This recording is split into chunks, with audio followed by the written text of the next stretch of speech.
What is wisdom?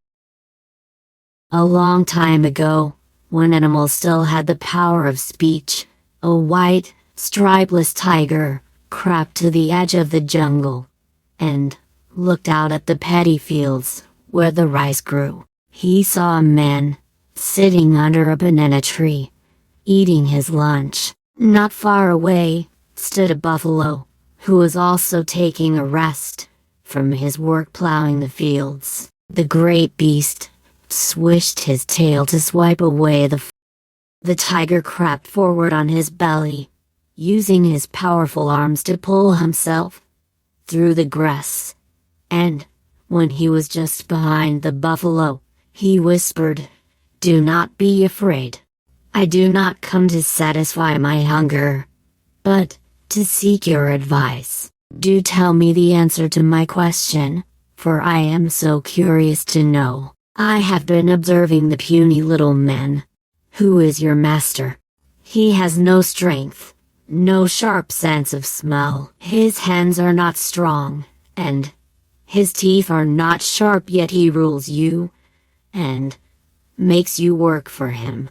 You, on the other hand, are a magnificent beast of great and wonderful strength. You are 20 times his weight and size, and I know to my cost that you can put up a fair fight with the best of the beasts of the jungle. I have heard that the source of men's power is something called wisdom. So tell me, oh buffalo, what is wisdom? Where does the man get it from?" The buffalo munched slowly on his grass for a while before answering, "Beats me.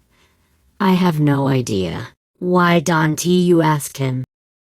The tiger saw that he would not get a sensible answer from the buffalo, and so he sprang over to the man in one great bound, and as he stood before the trembling farmer, he said, "Have no fear, little man, for I have not come to satisfy my hunger. I am here in search of wisdom. Do answer my question, please, for it perplexes me. What this thing that men call wisdom, what does it look like? Where does it come from?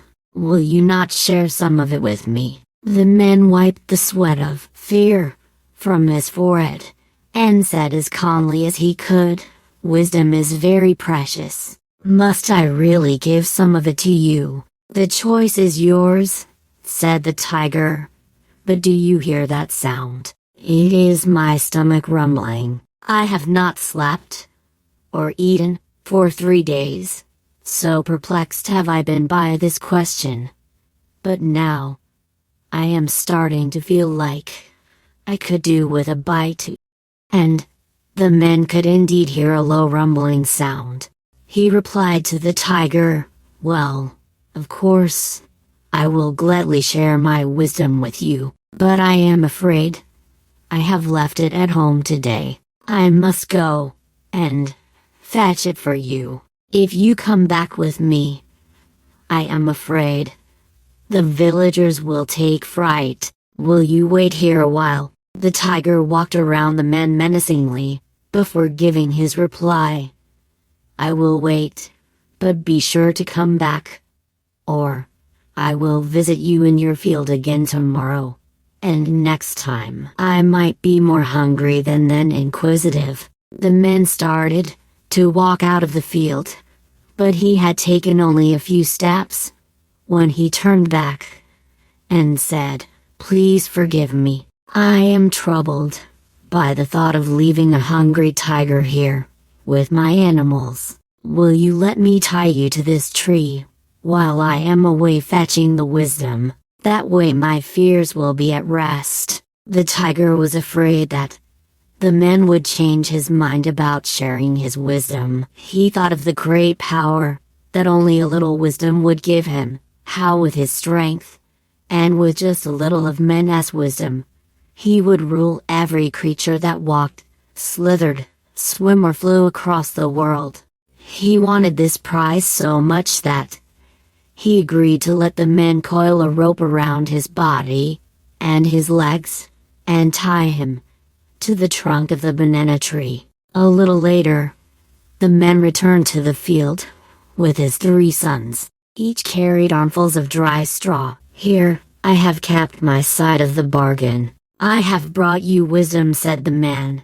And he and his sons laid the straw on the ground beneath the tiger. Then the man set a light to it. Bright orange flames leapt up and burned the tiger.